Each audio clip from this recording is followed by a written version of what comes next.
Did you know you can get an FHA loan with as little as a 500 credit score? Do you know the actual guidelines behind the reasons that realtors don't like FHA loans and therefore will not recommend them to their sellers if there's an equivalent conventional offer? No worries, you're in the right place. I'm going to break that down and stuff like FHA loan limits.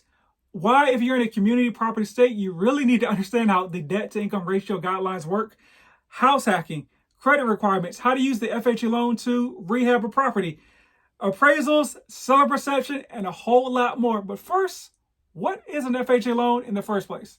Let's talk about it. Welcome back to House Rich, the first time homebuyer show where we help millennials figure out how in the world do I buy my first home.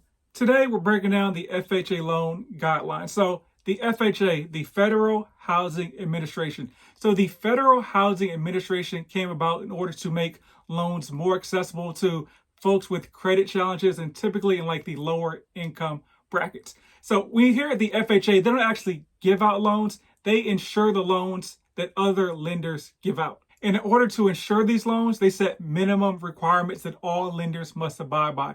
Minimum there is very important because lenders can add what's called overlays on top of those minimum requirements. So when I give you these guidelines, please know that all lenders do not abide by these minimum requirements. They may stack overlays on top of that.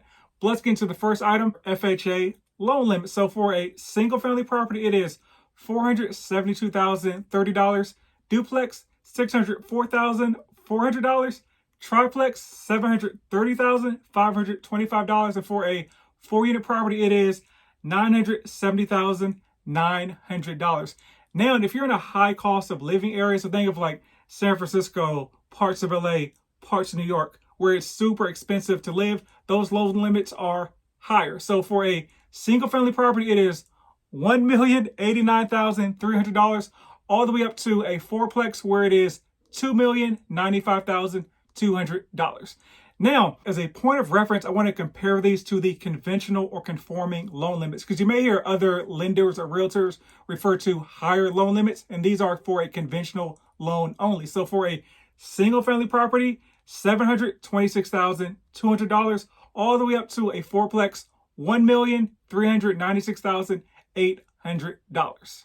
So what happens if you want to purchase a home that is above these loan limits? Remember, they are the loan limits. For instance, if there's a home with a sales price of $480,000 and you put down 3.5%, that comes out to $16,800.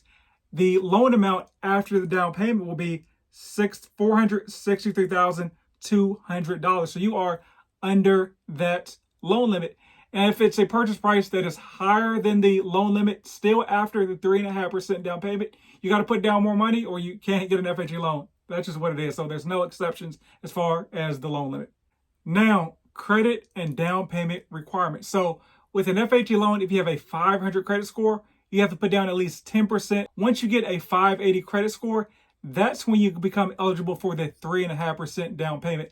Having said that, as I mentioned at the beginning, most lenders have what's called lender overlays or additional guidelines on top of the minimum requirements because they have to sell these loans to investors. Typically, most lenders are going to want you to have at least a 620 or a 640 credit score. The lenders with the lower credit requirements are going to offer you a much higher interest rate due to the greater risk they're taking on due to the lower credit score.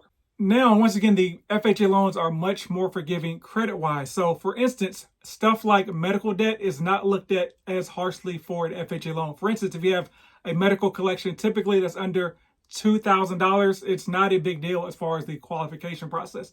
If the debt is over that $2,000 limit, you either have to pay it off or at least have a plan in place in order to pay off that medical debt or collection.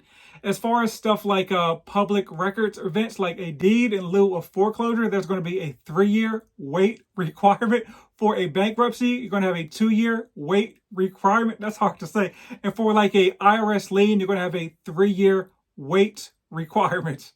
Now, with an FHA loan, you have mortgage insurance, just like you do with a conventional loan for putting down less than 10%, but it works a lot different. So the mortgage insurance is referred to as a mortgage insurance premium, MIP. That lasts forever, the life of the loan, unless you put down 10% initially, and then the mortgage insurance drops off at the 11 year mark. So there's no LTV or loan to value requirements with the FHA loan. It's just there forever, or it drops off at 11 years if you initially put down 10%. There's also upfront mortgage insurance, which you probably have never heard of because typically it's just rolled into the loan without you realizing it. So it is 1.75% of the loan amount. It is due at closing unless you finance it. For instance, if you have a $100,000 loan, your upfront mortgage insurance is $1,750. This is why I actually like to point out that the down payment for an FHA loan is actually 5.25% because the 3.5% down payment plus the 1.75% mortgage insurance, which is actually above the 5% conventional requirement, which is 5% if you're not a first-time home buyer and only 3% if you are a first-time home buyer. The more you know. So now, who's actually a first-time home buyer when it comes to an FHA loan? Well, it's anybody that has not owned a property for 3 years or has owned a property in the last 3 years, but has not lived in that property. So for instance, if you purchased a property, turned it into an investment property and started renting or lived with your parents or whatever, as long as you're not in that property, you're considered a first-time home buyer. Before we go any further, the FHA loan is for primary residence only. Translation, if you're not going to live in the property, you cannot get an FHA loan. Any scenario where you get an FHA loan and you're not planning to live in the property is mortgage fraud. The FHA guidelines state that you need to live in the property for at least 1 year. Now we've talked down payment requirements. Let's talk seller concession. So a seller concession is a percentage of the purchase price that the seller can actually give the buyer to cover closing costs. With an FHA loan, the max seller concession amount is 6%. So for instance, if the sales price is $100,000, the seller can give the buyer $6,000 to cover those closing costs. Now, that's great for you, the buyer, but it does make your offer less attractive if there's two similar offers and one's not giving sellers concessions. Now, how are rates on the FHA loan? Are they better, worse than other loans? So typically the interest rate itself is better on an FHA loan. I'm doing air quotes because you really have to factor in that mortgage insurance on an FHA loan, which stays on the loan forever. So an example, if you have a conventional loan and the interest rate is a 5.000, but you have an FHA loan and the interest rate is 4.750, the interest rate itself may be better, but you have to remember that mortgage insurance stays on there forever. So after 3 to 4 years, you may be able to drop the mortgage insurance on a conventional loan. And although you have the higher interest rate, your principal and interest payment is less because you don't have mortgage insurance anymore. With a FHA loan, the only way to drop that mortgage insurance is to refinance your loan, which may cost you a couple $1,000s, and who knows where the interest rates may be at that time that you go to refinance. They may be at a 5.750 at that point, so you actually can never drop the mortgage insurance because there's no benefit to you refinancing due to the higher rate. Here's a story about how interest rates can vary from lender to lender and why you need to shop around. So I was at Chase about 4 years ago, and Chase did not want to do FHA loans. There's just so much.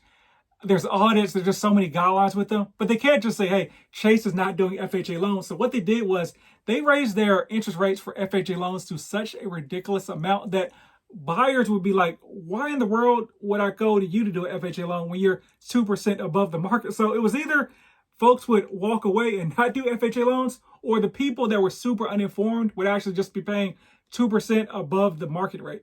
And also, like, the turn times on those FHA loans were like 45 to 60 days, when typically Chase was closing other loans like 20 to 30 days. So just a little bit of insider information back in the day. I don't know what they're doing now as far as FHA loans. Now, your debt to income ratio, or your DTI, which is your monthly finance debts plus your future mortgage payment divided by your income before taxes. So for an FHA loan, your front end debt to income ratio can go all the way up to 47%, and your back end, which is the total thing, can all go up to, 57%. Once again, lenders have overlaid, so typically your debt to income ratio requirements will be a lot less for most lenders. Most likely you're going to be maxed out at around a 43% DTI, but hey, you can go up to 57% with some lenders. Two important things to note about your debt to income ratio is, if you're in a community property state, your spouse's debts are added to the loan, even if they're not on the loan or not. So you may be thinking, hey, my spouse has poor credit, I'm not going to add them to the loan. Well, it kind of sucks because since they have poor credit and may not be able to qualify, their income cannot come, but their debts are coming as part of the loan. So if you're doing your own DTI calculations on your own, make sure you factor that into your process as well. But of course, the best way to figure out your debt to income ratio is to talk to a lender because they would know that guideline. But your community property states are Arizona, Cali, Idaho, Louisiana, Nevada, New Mexico, Texas, Washington, and Wisconsin. Now let's cover student loan debt. So if your loans are in deferment, basically, they have like zero balance, your lender will use 0.5% of the loan balance, which is going to be most likely way higher than if you took your loans out of deferment and have a income-based repayment plan. I'm not telling you to take your loans out of deferment, but for example, if you have a $100,000 loan or student loan, the monthly payment that your lender is going to use is $500. So just beware of that. Now, let's talk about the appraisal. The appraisal, by definition, is an unbiased assessment of the property's value. It's considered unbiased because it's not done by the seller's realtor or the buyer's realtor, but everyone inherently has their own biases. So I always laugh when I see the unbiased thing as far as the definition of an appraisal. So the appraiser is there to evaluate the value of the property. They're not a home inspector, but they have eyes. So there's certain things that the appraiser will see that could stop you dead in its tracks for an FHA loan. So for any type of loan, if there's foundation or roof issues, that will have to be fixed before a lender can fund the loan. But for an FHA loan, there are more stricter requirements. So for instance, the life of the roof has to be at least 2 years left in it. If there's standing water outside, that has to be fixed. So like the land may have to be like re-sloped. Appliances all have to work. There can't be like open electrical outlets. So there's a lot more requirements when it comes to an FHA loan that have to be fixed that with a conventional loan don't necessarily have to be fixed. Maybe should be fixed, but that's up to negotiation between the buyer and the seller. With the FHA, there are items that stop you dead in your tracks. This is one of the reasons that if there's an equivalent FHA and conventional offer, realtors would typically recommend that their sellers take the conventional offer so they don't have to deal with these things that may be minor or may be major. Another aspect of the FHA appraisal is the appraisal sticks with the property for 4 months. So for instance, if somebody was under contract before you and got an appraisal done and for whatever reason fell out of contract, that appraisal price is stuck with the property, which can be a good thing or a bad thing depending on what side of the coin you're on. For instance, if you're a seller, you got an appraisal done in February and now it's April and home prices have been going up, you're still stuck with that appraisal from February. On the other side of the coin, if home prices are kind of going down, it can be maybe harder to negotiate a lesser price because the seller's like, hey, we got an appraisal done. They're saying the home's $300,000. You're trying to offer me $1,280, but an unbiased opinion of the property said it's $300,000. So that's another reason realtors will sometimes steer the seller away from the FHA loan because they don't want to deal or be stuck with that appraisal forever, or at least for 4 months. And finally, there's something called the Amendatory clause. What it says is that if the home appraises for less than the sales price, the buyer can get their earnest money back at any point in time in the process if the seller doesn't want to lower the price. For instance, if the sales price is $300,000, the appraisal comes in at $299,500. I've seen this actually happen, a $500 difference. Now the buyer can actually just walk away and get their earnest money back. So that gives the buyer a lot of negotiating power that you typically would not have in this situation. One cool offshoot of the FHA loan is the FHA 203K rehab loan. It allows you to roll all the renovation costs into the actual loan itself. So for instance, some of those showstoppers like foundation issues or roof issues, they may not be able to qualify for any other type of financing.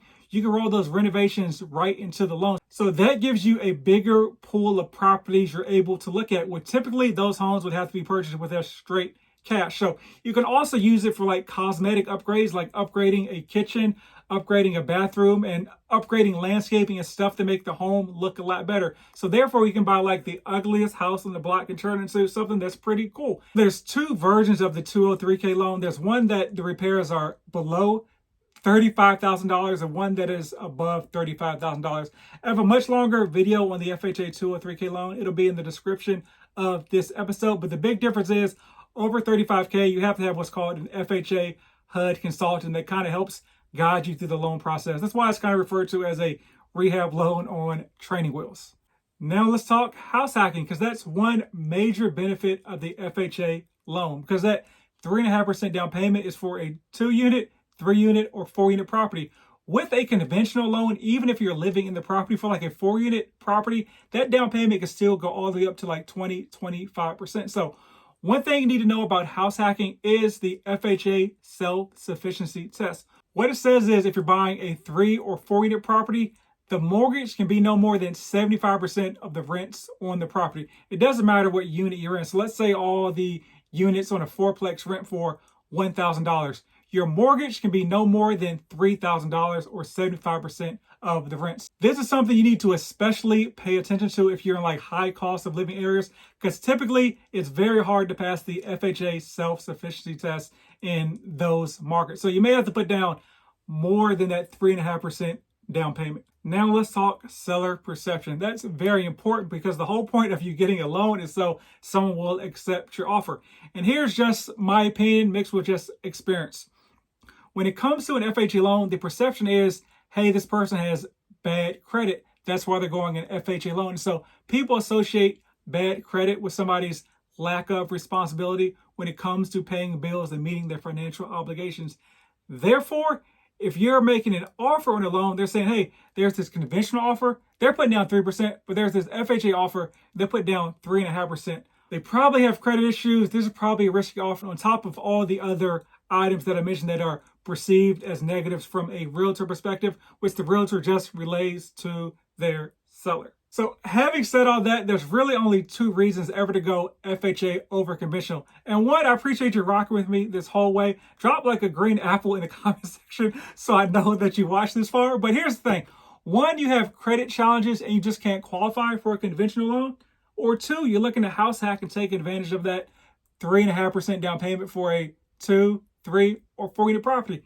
That's really it. So I'm here in the Dallas market, but I can help you really anywhere as far as your real estate journeys when it comes to purchasing a home. So hit me up. My information's down in the comment section. And buy land. Rumor has it they're not making any more of it.